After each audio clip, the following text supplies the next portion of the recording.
So, nilalakayan ko yung hukay niya.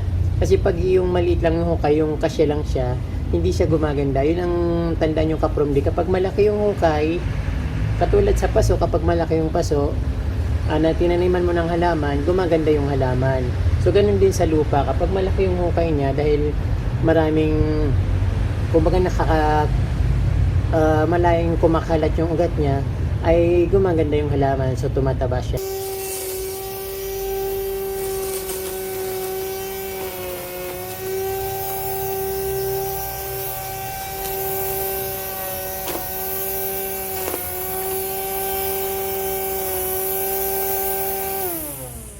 Ibang klaseng yung variety niya kulay pula.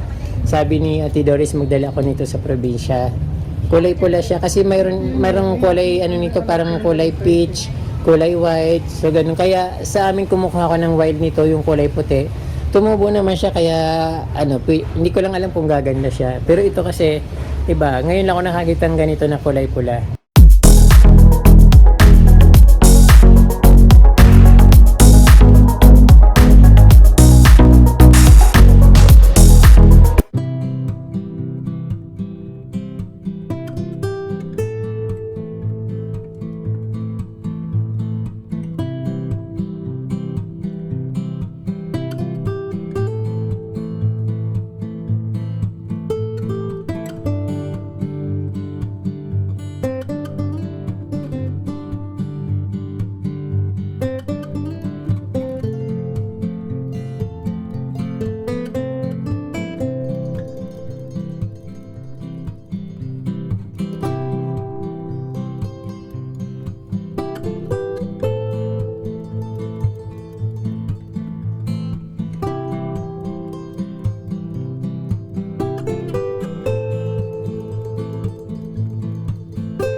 Kapromdi.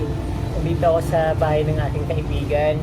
So, ang naghahalaman dito ay si Ate Doris, yung napakabait na landlady ng bahay dito. So, kapatid siya ng kaibigan ko. So, ipag-gardening ko muna siya habang nandito ako kasi medyo hindi na siya masyadong naalagaan dahil medyo may siya, parang nadulas.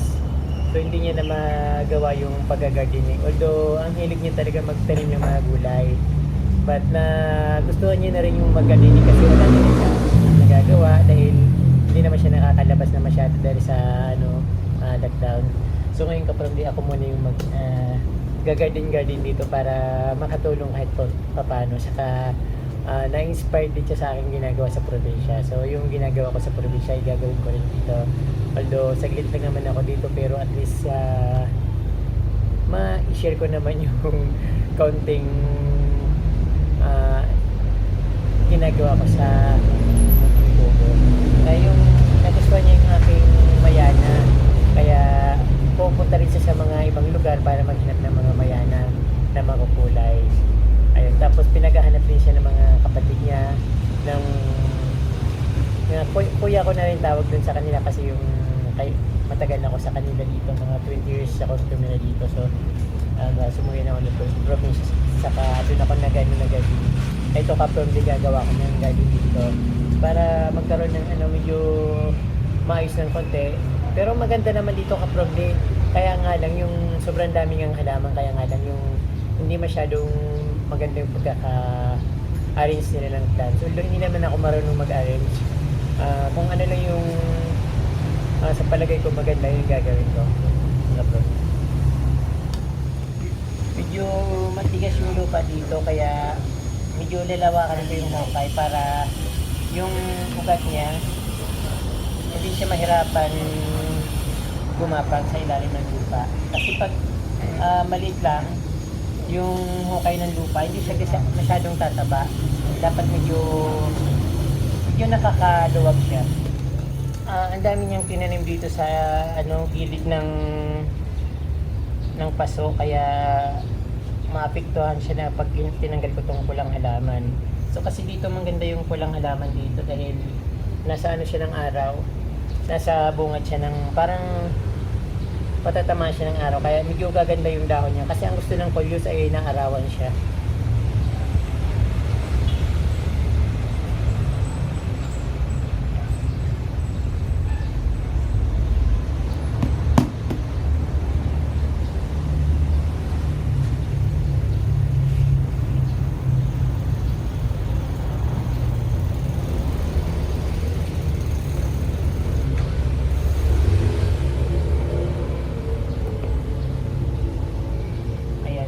Tatanggalin ko yung mga sa kanya na maliliit.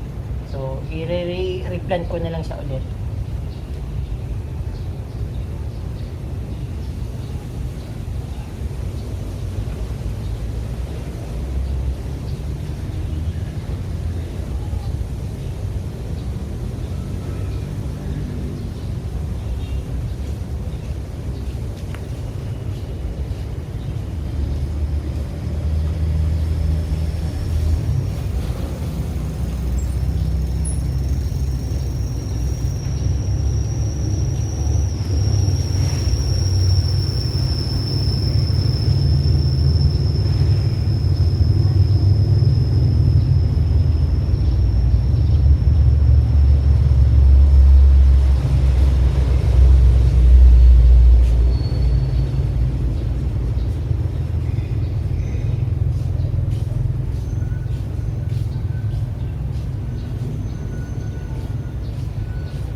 Itatanim ko dito kapromdi ay ito yung begonia na medyo hindi ko kasi alam masyado yung mga varieties ng begonia ay ng coleus, hindi to begonia kapromdi, coleus ito.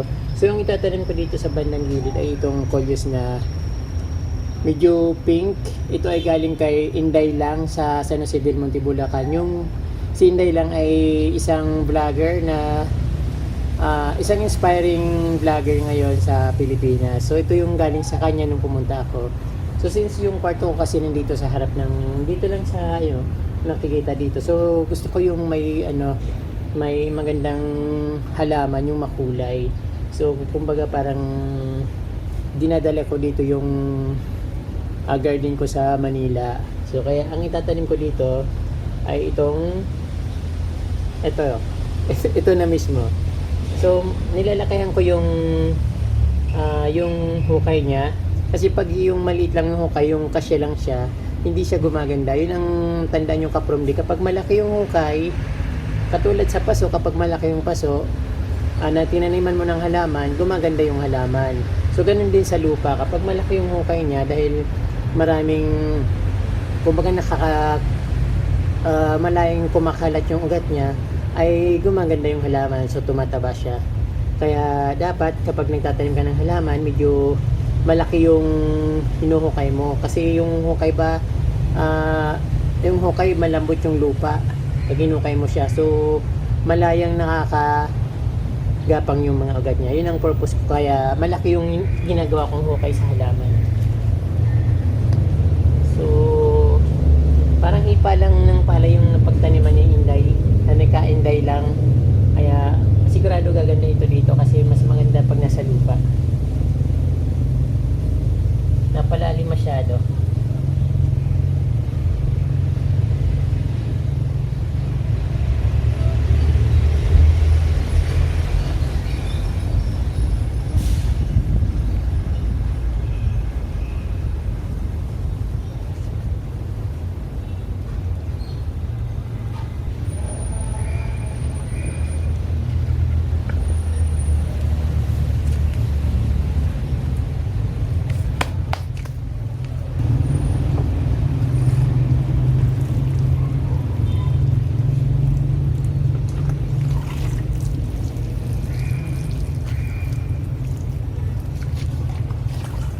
So, ganun ka from kapag bagong tanim talagang didiligan siya para maka-recover ka agad yung ano niya kung may nagalaw man sa kanyang mga ugat.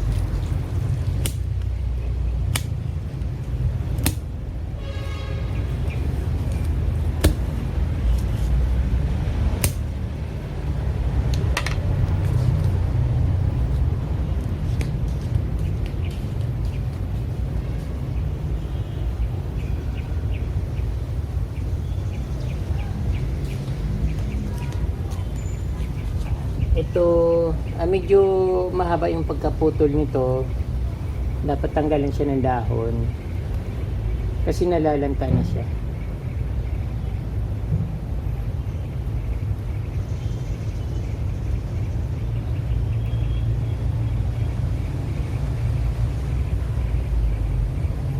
At siyempre puputulan ko siya dito dahil masyadong mahaba. So hindi masyadong maganda, gumaganda yung halaman kapag mahaba yung pagkaputol mo. So mas maganda kung maiksi lang kasi hindi niya naman kailangan na mahaba yung tangkay niya. Kasi pag mahaba siya, hindi masyadong gumaganda. Kasi mahaba na nga. So mas maganda kung maliit lang siya para paglaki niya, maganda pag lumaki. So puputulan ko siya ng mga 2 inch. At ilulubog ko nung mga hanggang isa't kalahating inch.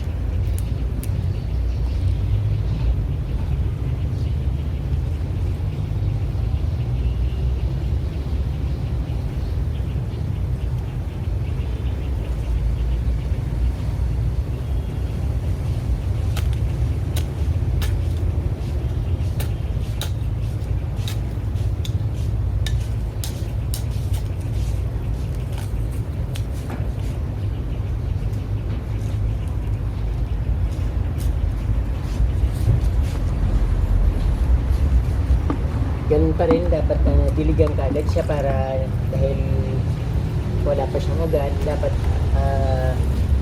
ma-maintain muna hanggang sa gumanda yung talbos niya, lumantaw yung talbos niya.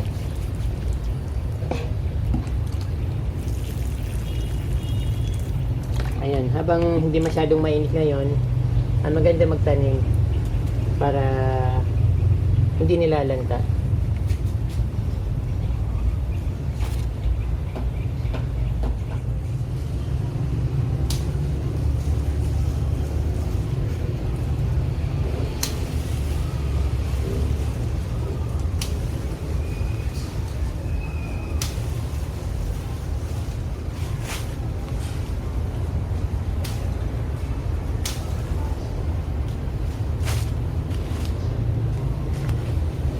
Wala akong ginagawa dito ka-promdi kaya ito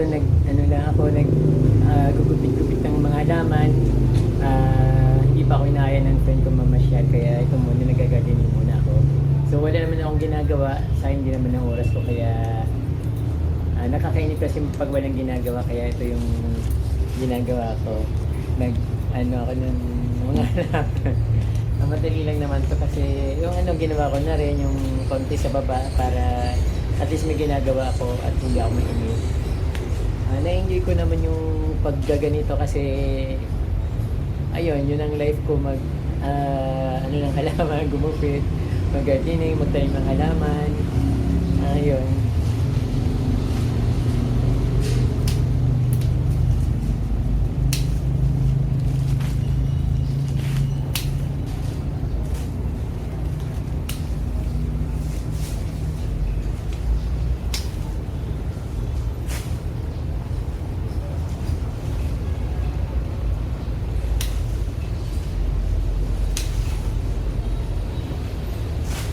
Ganda ng mga halaman dito, pang mayaman. Sa akin yung mga kahoy ko din, yung mga ano ba yun? Mga damong kahoy dito, parang ito, Indian tree. Walang ganito sa amin. Meron naman sa ibang mga bahay, dyan sa mayayaman na bahay, may mga ganito rin. Pero meron din akong dinala dito sa kubo ko, galing din dito. Kaya lang, namatay, hindi ko alam na patay na siya kasi matagal siyang malanta. Nung tinignan ko yung pinakapuno niya, bulok na pala kaya wala rin. So dito mayroon akong halaman dito na ganito. Hindi ko naman madala kasi wala naman akong sasakyan. Medyo matagal ko na yung tinanom nyo dito, nasa Pasulang. Medyo gano'n na siya kalaki. Pero andyan lang sa tabi-tabi.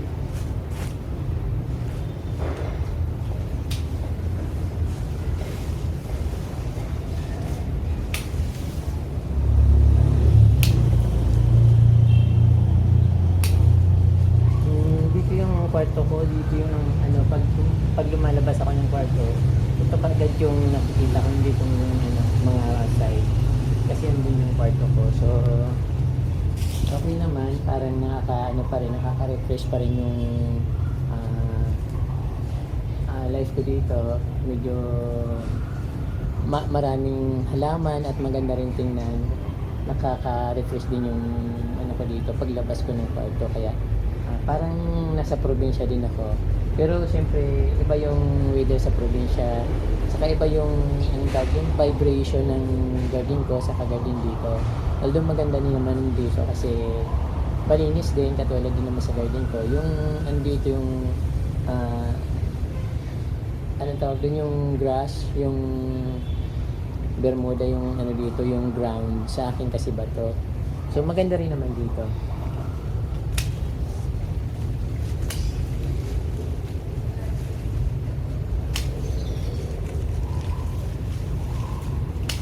Nung nandito ako dati, dito ako nakatira dati, sa aking friend. Ito rin naman ginagawa ko, nagga-gardening ako, nagdidilig ng halaman. Tapos ito ginugupitan ko rin ito dati noon. Matagal ng panahon. Kaya ito, nandito ako. Ito pa rin gagawin ko. Saglit lang naman to kasi madali lang naman magupit. So wala naman problema sa mga ano yung may nagpadala sa akin na na cutter na friend ko from Singapore. So binigyan niya ako nito. So ginagamit ko muna dito sa pagputol ng halaman. Although mayroon naman ditong pang-cutting, kaya lang tinatry ko lang. Pero ang sarap pang putol kasi madali. Thank you po, ma'am.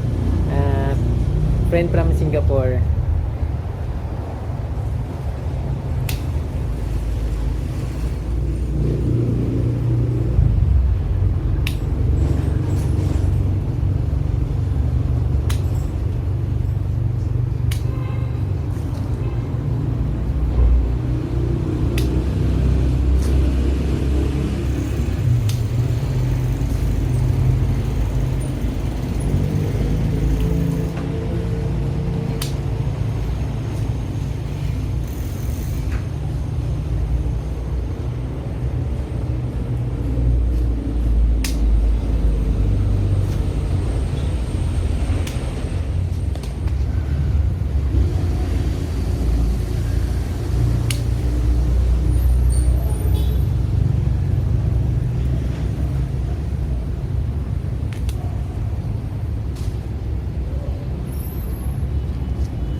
Pwede na sana itong itanim, no?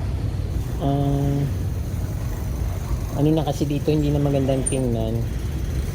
Babawasan ko lang. Pero pwede na itong i-propagate. Kaso malayo naman ako sa amin.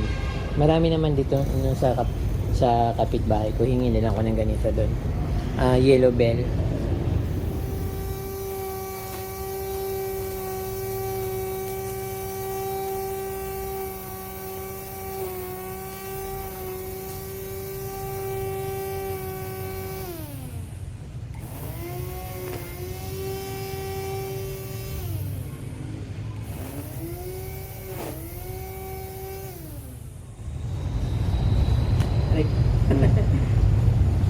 Okay na mga ka-promdi, pwede na ba akong maging gardenero?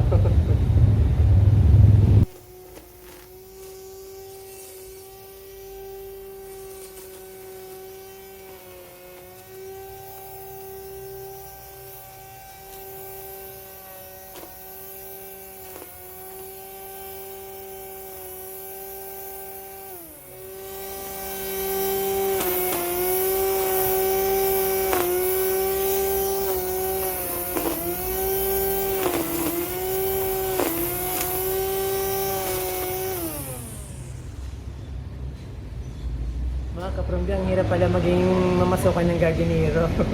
Ito yung ginagamit ko dito, bali high-tech to kasi sa akin parang binubunot ko na yung mga damo-damo sa aking kubo, kaya hindi ako sanay gumamit nito.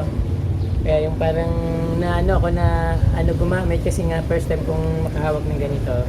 Ayun kapromdi, dahil napakalawak nito, so pagpapraktisan ko ng maigi para sa mga susunod kung meron man akong magpalinis sa akin, ito gagawin ko palagi kasi kaya practice pa para maging maayos yung paggagawa.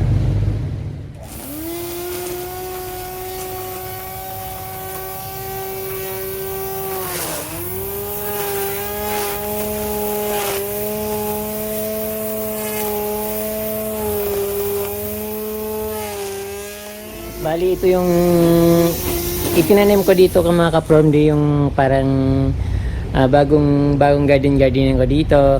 Ayan, meron ng mga mayana. So ayan, magaganda na. Saka hindi ko masyadong mapaganda kapromdi kasi wala naman dito magandang gamit. So inaano ko lang yung mga basag-basag na simento na parang kunwari may bato siya. Ayun ang dating niya. Although maganda rin naman yung pagkagawa niya. Kaya lang yung kung gagayahin ko ba yung kung gagayahin ko yung garden ko sa probinsya, siyempre mahirap kapromdi kasi walang mga gamit dito.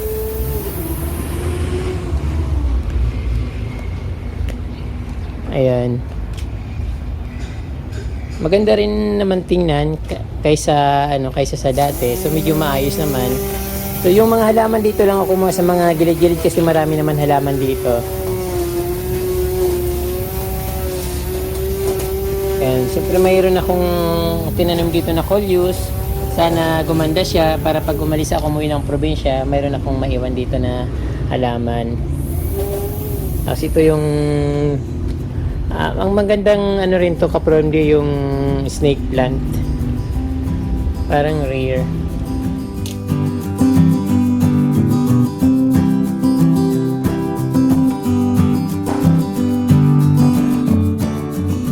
Ayan si Ate Doris, yung friend ko, si Captain tawag ko dyan, Captain tawag namin kay Romy, yung friend ko. So Kapitan Bok. Yan si Ate Doris, ang may-ari ng garden. Tapos dito kapromdi, dito yung mga yung well fin na mamahali na snake plant. Napakarami nito dito doon sa likod. So ang lalaki niya, parang siguro parang parang mas malapad pa sa kamay ko yung yung mga dahon niya. Tapos ito yung tea plant. Kulay orange na may neon yellow, green. Yan. Ganda ng mga halaman dito mga kapromdi. So ito pala yung napakalapad na dahon ng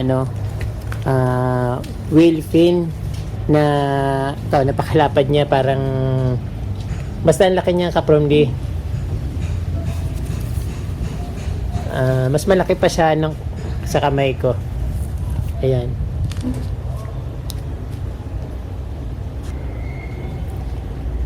Nagtatanim din dito ng gulay si Ate Doris. Yung may-ari ng garden. Ito may kangkong siya, may parang ito hindi ito pechay, yung isang klaseng gulay na parang pechay. Kangkong, Chinese kangkong. Ito yung gardenan. Vegetable garden ni Ate Doris. Wala kasi siyang nagagawa dito kasi nainip siya. Ayun. Hindi masyadong gumaganda mga gulay dito kasi yung lupa napakatigas. Ito parang yata ito cauliflower yata ito, kaso lang dahil sa hindi naman maganda yung weather dito sa Manila at yung lupa talagang matigas, kaya hindi siya nagiging ganun kaganda. Pero ang kulay niya ang ganda kapromdi, parang blue silver yung kulay niya, parang magandang halaman. Actually kapromdi gulay siya, hindi siya halaman.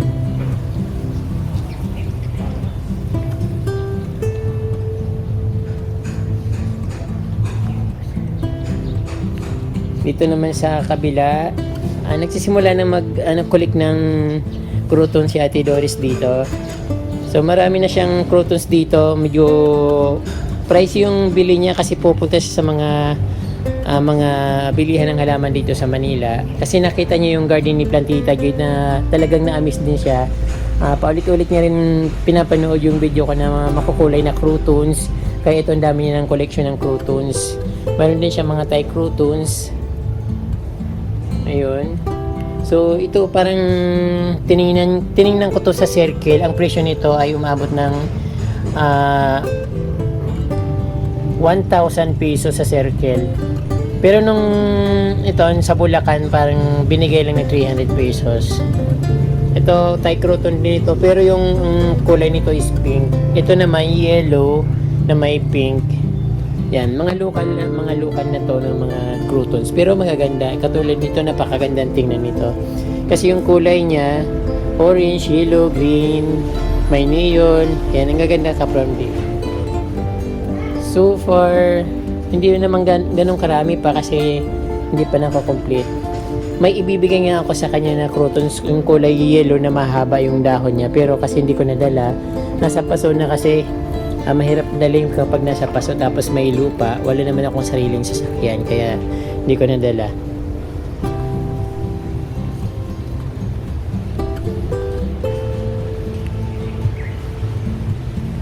Ito kaprom di maganda rin ito kapag bagong talbos kasi dilaw na dilaw yung dahon niya tapos napakalaki. Pero depende sa soil na natataniman niya. Kasi sa amin gumaganda ito. Yung dahon niya napakalaki at dilaw na dilaw. Tapos ito kaprom di yung very common sa amin. Pero dito pala sa Manila ay napakamahal nito. Lalo yung mga mother plant. Yung medyo malaki na nasa paso. So yung binibenta ng 700 to 1,500 isang paso. Ito yung mga crotos dito ni Ate Doris.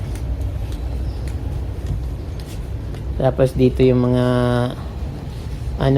snake plant na iba't ibang variety. Yung mga mamahalin na Wilfin na snake plant na mayroon din siya dito. Ayan.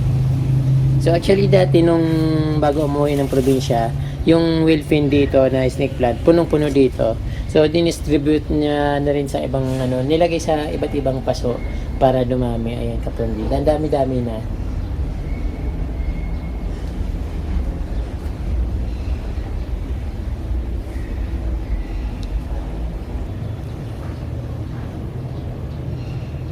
As dito ka from ang gaganda rin naman ng halaman dito. Ito, mahal ito. Ibang klaseng fern. Humahaba siya tapos malalaki yung dahon niya. So, wala akong nakikita nito sa probinsya. Maganda rin siya. At pang mayaman talaga. Ito ka from marami nito sa amin. Pero, medyo, ito kasi pabilog yung dahon. Iwan ko lang kapag nilagay ko sa paso ibibilog din dahon kasi yung nasa amin medyo mapahaba pero ganito rin kalapad yung mga dahon pero medyo mahaba siguro dahil sa soil o sa weather kasi sa amin medyo wet yung dating tapos dito siyempre parang dahil tuyo yung dry yung weather dito sa Manila parang nakokontrol ng weather yung paglaki ng mga halaman kaya ganun siyempre yung Monstera deliciosa, yung parang yung tinatapon lang sa amin na pinuputol-putol tapos dito ito ang laki-laki.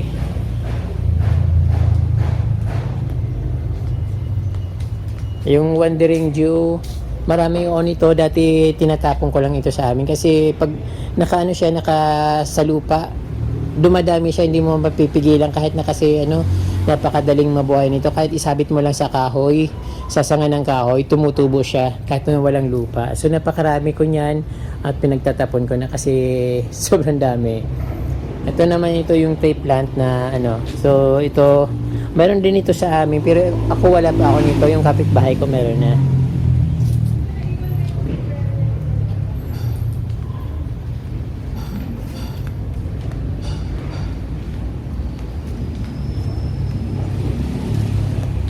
napakalawak ng garden dito kaprom at hindi masyadong maalagaan kasi medyo may edad na yung may-ari kaya parang nahirapan din sila mag-maintain kasi sobrang lawak ng garden dito Meron din sila dito kaprom din na fortune plant or spider plant. Ang ganda kaprom dito. Tapos silum, malaking silum. Ayan.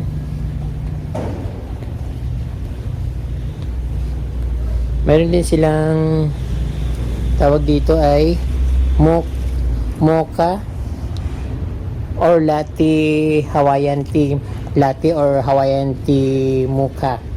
Yan.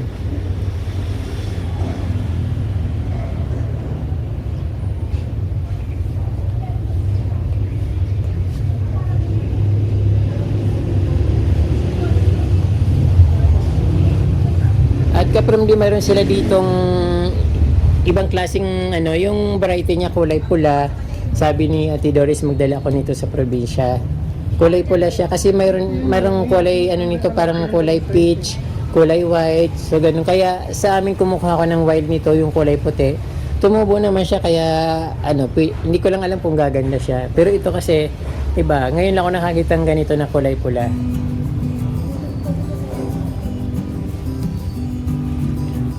Enjoy plant, bougainvillea. Ay, meron din sila dito mga bamboo.